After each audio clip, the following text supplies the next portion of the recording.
এইখানে অর্থাৎ গর্চা রোডের কাছে এই মিছিল একটু থমকেছে। সেখান থেকে তৃণমূল নেত্রী একটি স্কুটারে উঠলেন এবং সেখান থেকে গুরুদ্বারায় যাবেন। সেখানে কিছুক্ষণ শ্রদ্ধা অর্পণের পর প্রার্থনা করার পর তিনি আবার ফিরে আসবেন। তারপর এই সংহতি যাত্রা আবার ধীরে ধীরে পায়ে পায়ে এগিয়ে চলবে। আপনারা জানেন যে একেবারে এই সরাসরি দেখতে পাচ্ছেন স্কুটারের পেছনে তৃণমূল নেত্রী মমতা বন্দ্যোপাধ্যায় এবং তিনি যাচ্ছেন এই মুহূর্তে একটি গুরুদ্বারায়, গর্চা রোডে গুরুদ্বারায়, এবং সেখানে তিনি শ্রদ্ধা জ্ঞাপন করবেন, তিনি প্রার্থনা করবেন এবং তারপর তিনি আবার ফিরে আসবেন সংহতি যাত্রাকে, আবার তিনি সংহতি যাত্রাকে তিনি এগিয়ে নিয়ে যাবেন। আপনারা জানেন যে আজকের দিনে সর্বধর্ম সমন্বয়ের বার্তা দেওয়ার জন্য তৃণমূল নেত্রীর এই রাজনৈতিক কর্মসূচি। তিনি নামছেন স্কুটার থেকে এবং গুরুদ্বারায় তিনি প্রবেশ করবেন। সরাসরি এই ছবি আপনারা দেখতে পাচ্ছেন। সন্দীপ সরকার আমাদের প্রতিনিধি আরো বিস্তারিত বলবেন। আমরা যেটা দেখছি সন্দীপ, সম্ভবত গুরুদ্বারার কাছাকাছি তিনি পৌঁছে গিয়েছেন, এবার গুরুদ্বারার ভেতরে প্রবেশ করবেন তৃণমূল নেত্রী।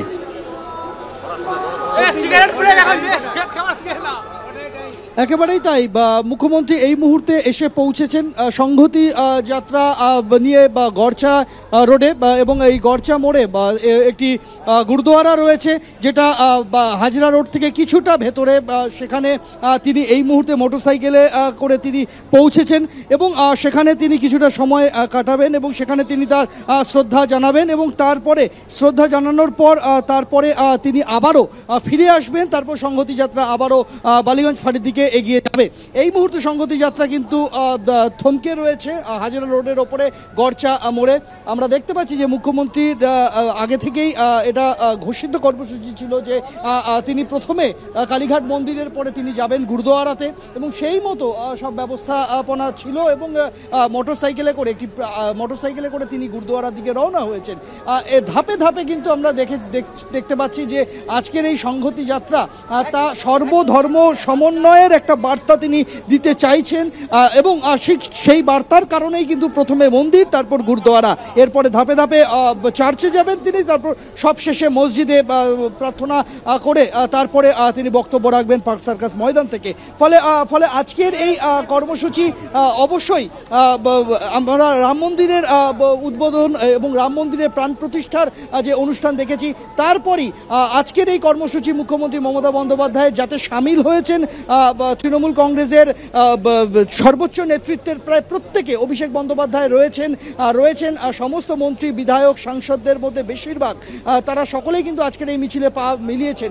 মিছিল যে এই মুহূর্তে গড়চা রোডে এসেছে এবং সরাসরি এই যে ছবি দেখতে পাচ্ছেন গুরুদ্বারার ভেতরে প্রবেশ করেছেন তৃণমূল নেত্রী মমতা বন্দ্যোপাধ্যায় এবং তিনি প্রার্থনা করছেন, তিনি শ্রদ্ধা অর্পণ করছেন। আমাদের আরেক প্রতিনিধি ব্রতদীপ ভট্টাচার্য গুরুদ্বারার ভেতরের এই মুহূর্তের ছবিটা আপনাদের জন্য বিস্তারিত বলবেন। ব্রতদীপ, একেবারে দেখো, আমরা কিছুক্ষণ আগে দেখলাম মুখ্যমন্ত্রী মমতা বন্দ্যোপাধ্যায় তিনি একটি স্কুটিতে চেপে এই গুরুদ্বারা এসে পৌঁছলেন এবং তারপরেই তার নিরাপত্তা রক্ষীরা তাকে সঙ্গে নিয়ে গুরুদ্বারার ভিতরে নিয়ে গেছেন। এই মুহূর্তে তিনি সেখানে পুজো করছেন, তার যে প্রার্থনা বা সেগুলো করছেন এবং মুখ্যমন্ত্রী সেখানে প্রার্থনা করার পর তাকে সংবর্ধনাও জানানো হচ্ছে এই গুরুদ্বারার যারা কর্তৃপক্ষ রয়েছে তাদের তরফ থেকে। ইতিমধ্যেই তুমি ছবিতে হয়তো দেখতে পাচ্ছ শুভ্রজিৎ, মুখ্যমন্ত্রী সেখানে প্রার্থনা সেরে তিনি কিন্তু বেরিয়ে আসছেন গুরুদ্বারার বাইরে এবং এরপর তার যা নির্ধারিত সূচি রয়েছে যে এরপর গির্জা এবং তারপরে মসজিদ, দুই জায়গাতেই তিনি যাবেন। অর্থাৎ সর্বধর্ম সমন্বয়ের যে বার্তা আজকে মূলত মুখ্যমন্ত্রী দিতে চাইছেন সেই বার্তাই কিন্তু কার্যত পৌঁছে দিচ্ছেন। প্রথমে আমরা দেখলাম কালীঘাটের মন্দির থেকে তিনি পুজো দিয়ে পথ চলা শুরু করলেন, তারপরে একবারে চলে আসলেন গড়চার এই গির্জায়। সঙ্গে দেবাশিস কুমার রয়েছে মুখ্যমন্ত্রীর এবং তার যারা সিকিউরিটি পার্সোনাল রয়েছে প্রত্যেকেই রয়েছেন।